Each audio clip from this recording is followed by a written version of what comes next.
If you're paying $40 for this in a restaurant, you're overpaying. I'll show you how to make it at home for about 15 and exactly why Chardonnay cuts through all its richness.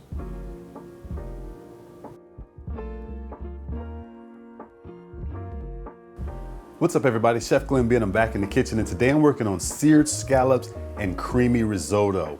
Valentine's Day is coming up, or you may just need a fantastic meal for any other date night. This is the perfect meal for that. Let's get right into it. Risotto is about patience, and we got a couple of things we need to do. I want to show you the scallops before we get started. So I've got my scallops here and I've cleaned them up mostly, except I wanted to save one for you to show you. Let me sit this down here. What you want to do to clean these up is you want to pull this muscle off of the side of the scallop. All right. This is going to be too tough for you to eat, and you want to get rid of that. But I've got them cleaned up, and I'm going to sit these in the refrigerator while we get everything else going. My method for cooking risotto is a little bit different than most recipes you find. Let's start with the shallots. Got some butter and a little bit of olive oil. I'm gonna go ahead and add my shallots. I do not want to brown these shallots. I want to cook these slowly, get them nice and soft, maybe about 5 minutes or so.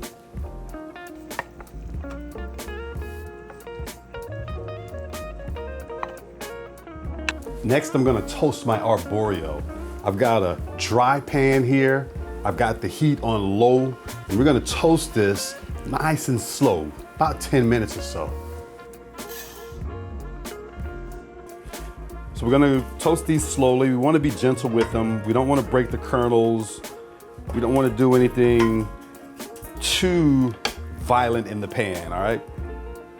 All right, if you look closely, you'll see that the arborio has taken on some color, nice and toasted. And my reasoning for the dry toast is because oil can potentially burn things, and the shallots a lot of times have the tendency to burn when you're trying to toast your arborio with it.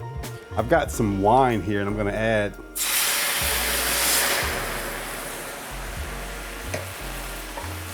and I want that wine to completely cook out, totally evaporate. This process is gonna take anywhere from 16 to 20 minutes. What I'm gonna do right now is I'm gonna set my timer for 16 minutes as a guideline. We don't wanna add any more stock to the pan until what we have in there cooks out. Got my hot stock here, and I'm just gonna start to ladle it in there.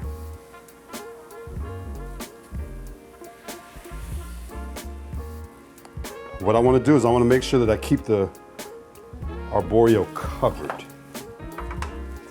We don't want to boil, we want a little simmer. We got to get there.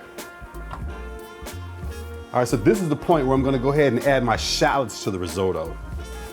All right, shallots go in.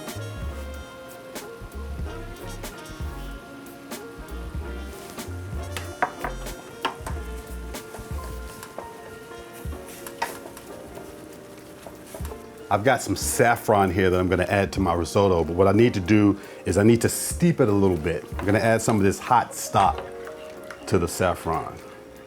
I've got about 10 saffron threads there. Add a little hot stock to it. Let that steep for a couple of minutes. I'm gonna add in my saffron now.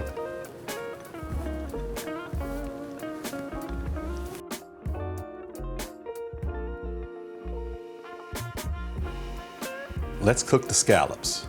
Season them with salt, avocado oil in the pan,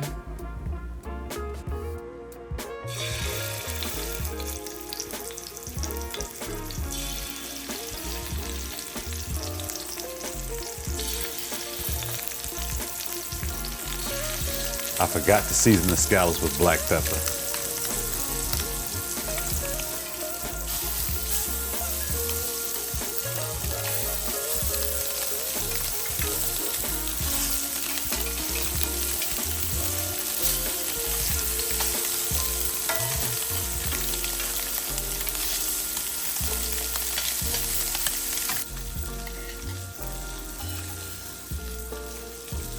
I'm gonna finish my risotto with butter,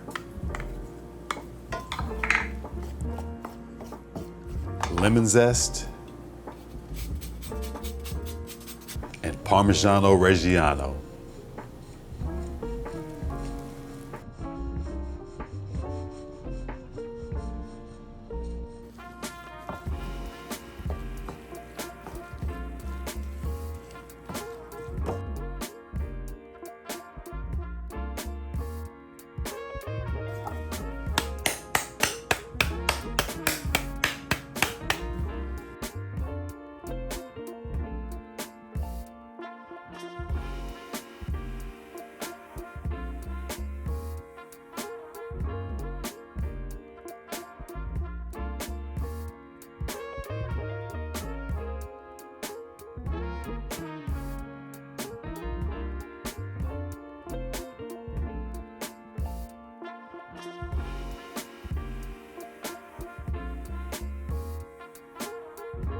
My scallops and risotto are done. I'm pairing it with a 2019 Aubert Larry Hyde and Sons Chardonnay. This is from Carneros.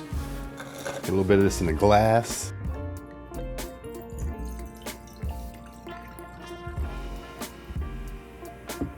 All right, got a pretty dark color on that. Very expressive on the nose.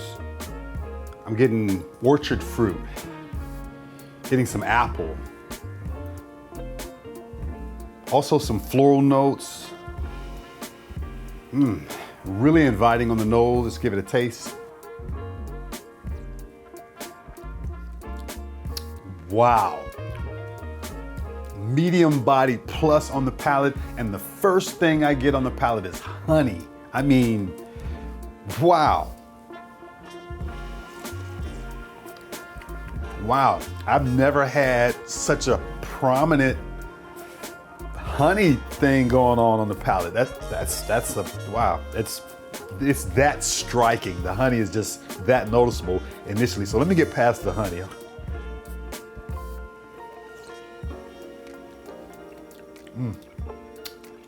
Honey, flowers, a little bit of apple. Some nectarine as well. It's just all over the place. Let's see if it pairs.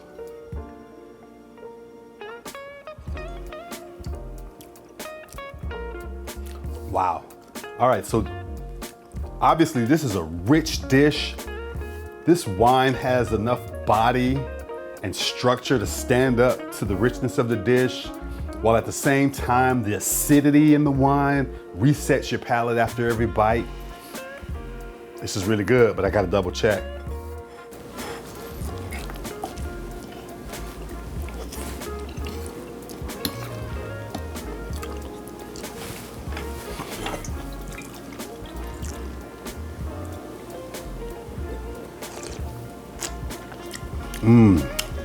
So this is a general pairing. If you can't get a hold to a bottle of Aubert, find a quality bottle of Chardonnay to pair with this. Find something with some nice acidity, with some good structure, and it'll pair perfectly with this dish, just as this did. I'm Chef Glenn, being as always, eat well.